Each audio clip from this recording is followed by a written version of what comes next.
आशुतोष जी, आपके पास आते हुए देखिए, दलितों के मुद्दे पर इस बहस की शुरुआत हुई थी क्योंकि मल्लिकार्जुन खड़गे की ओर से बड़ा बयान दिया गया, जबकि पीएम कह रहे हैं कि कांग्रेस के लोग मुझे मेरी औकात बता रहे हैं क्योंकि मैं बेहद पिछड़े और गरीब परिवार से आया हूं। यहां पर प्रधानमंत्री मोदी की ओर से यह भी दावा किया जाता है और वो बात सच भी है कि एक आदिवासी चेहरे को उन्होंने किस तरह से राष्ट्रपति के पद तक वो पहुंची है, इस देश के लिए गौरव की बात है।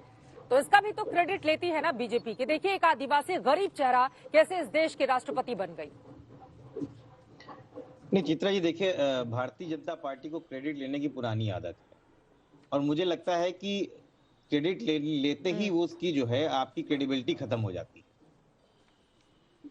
कई बार भारतीय जनता पार्टी ने दलित आउटरीच प्रोग्राम लगाया और उत्तर प्रदेश में कई बार किया गया और पता क्या चला कि इनके मंत्री थे सुरेश राणा जी, बड़ी खबर आप लोगों ने भी चलाई थी कि दलित के वहां जाने से पहले वहां मिनरल वाटर और रेस्टोरेंट से खाना पहले आ जाता था। कई बार तो रेस्टोरेंट का जो वो लेवल था वो हट भी नहीं पाया। इस तरीके की बातें हुई भारतीय जनता पार्टी में। उसके बाद ये प्रकाश अंबेडकर जी जो प्रपोज थे, उन्होंने बोला कि आप दलितों के वहां जाके खाना खा के दिखाना क्या चाहते हैं, आप किस बात का क्रेडिट लेना चाहते हैं। ये छुआछूत बैठना और एक दूसरे के साथ उठना बैठना ये दर्शाता है कि आप दलित को आज भी हीन मानते हैं और वहां जाके दिखाते हैं कि हम कितना उनके लिए उदार व्यक्तित्व रखते हैं। ये अपने आप में बहुत खतरनाक है। एक सांसद ने बड़ा अच्छा बोला था कि दलित जो है, जो दलित का युवा है, वो आंकड़ों की बात नहीं आंखों की बात समझ रहा है।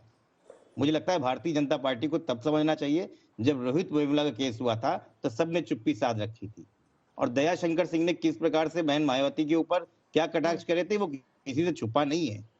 मुझे तो बड़ा अजीब सा लगता है कि भारतीय जनता पार्टी दलित विमर्श की बात करती है और उनके खुद Guru Golwalkar we our nationhood defined में साफ साफ कहते हैं कि हमको जर्मनी से सीखना चाहिए कि किस प्रकार से अपनी माइनॉरिटीज को अपने कब्जे में रख के उच्च राष्ट्रवाद का प्रतीक होते हैं। ये विचारधारा लेके आप दलितों की बात करते हैं। आज भी रिजर्वेशन के ऊपर दलित विचार विमर्श में आपका कहीं रुख नहीं दिखता है, लेकिन राष्ट्रपति बनाते हैं, अच्छी बात है, ये अच्छी बात है, लेकिन उसका क्रेडिट जो है आप कई चुनाव तक खींच के ले आते हैं।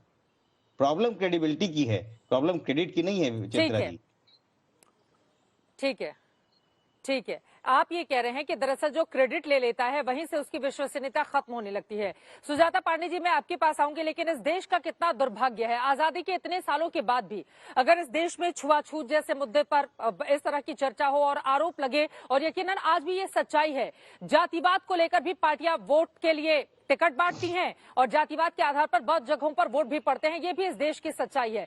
बहुत सारे ऐसे मुद्दे हैं, आजादी के बाद बड़ी बड़ी व्यवस्थाएं की गई, लेकिन आज भी अगर दलितों की और गरीबों की स्थिति जस की तस है तो उसके लिए जिम्मेदार कौन है? ये सवाल तो आप सब लोगों से पूछे जाएंगे कि अगर इस देश में गरीबों की तादाद कम नहीं हो रही है तो क्या कोई एक जिम्मेदार है उसके लिए? क्योंकि ऐसी तो लंबी फहरिस्त है। सुजाता पांडे जी, सीधे आपके पास आते हुए देखिए, एक तो मल्लिकार्जुन खड़गे की जो टिप्पणी है कि उनके साथ छुआछूत किया जाता रहा और बीजेपी इसका रोना नहीं रोई, और दूसरा आशुतोष जी ने जो बात कही है उस पर भी आप जवाब दीजिए। वो कहिए क्रेडिट ले लेंगे तो वहीं से विश्वसनीयता आपकी ध्वस्त हो जाएगी। देखिए, अगर हम जातिवाद को हटा के इस देश के राजनीति को देखेंगे तो शायद हम उस शुतुरमुर्ग की तरह हो जाएंगे जो जो जमीन में अपनी गर्दन डाल लेता, सोचता है कि वो सिचुएशन है ही नहीं। तो जातिवाद एक सच्चाई है, दुर्भाग्यपूर्ण है, लेकिन एक सच्चाई है। लेकिन इसके साथ ये भी है, जो आज हम दलित कार्ड खेलने की बात कर रहे हैं चित्रा जी, तो राजनीतिक परिप्रेक्ष्य में देखें तो अगर हाल में हुए चुनाव को भी हम देख ले, यूपी के चुनाव को देख लीजिए, दलित कार्ड तो वहां पे भी सारी पार्टियों ने खेला था, लेकिन क्या हुआ? क्या जनता ने उनका विश्वास किया? नहीं किया। पंजाब में जहां पे दलितों की सबसे बड़ी आबादी है, वहां पे तो सीएम का चेहरा दलित का लाया गया, दलित कार्ड खेला गया कांग्रेस के द्वारा। क्या हालत हुई, जो रिजर्व सीटों पे भी हार गए।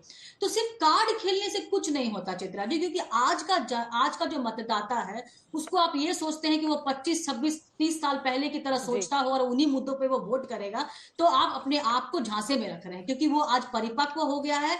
वो जानता है कि दलित कार्ड खेलने से कुछ नहीं होता, वादों का पूरा होना जरूरी है। क्योंकि आज तक अगर हम आज ये बैठ के आज आजादी के अमृत महोत्सव में अभी बात कर रहे हैं कि छुआछूत है और वो भी कांग्रेस अध्यक्ष के साथ में है, तो ये तो कांग्रेस की तरफ बहुत बड़ा प्रश्न चिन्ह लगाता है कि वो कांग्रेस जो कहती है कि हम दलितों के हिमायती हैं, वो कांग्रेस जो कहती है कि दलितों की आवाज उठाते हैं, उनके अध्यक्ष ऐसा बोलते हैं, तो ऐसा कौन सा नेता है? क्या राहुल गांधी को आके सफाई नहीं देनी चाहिए?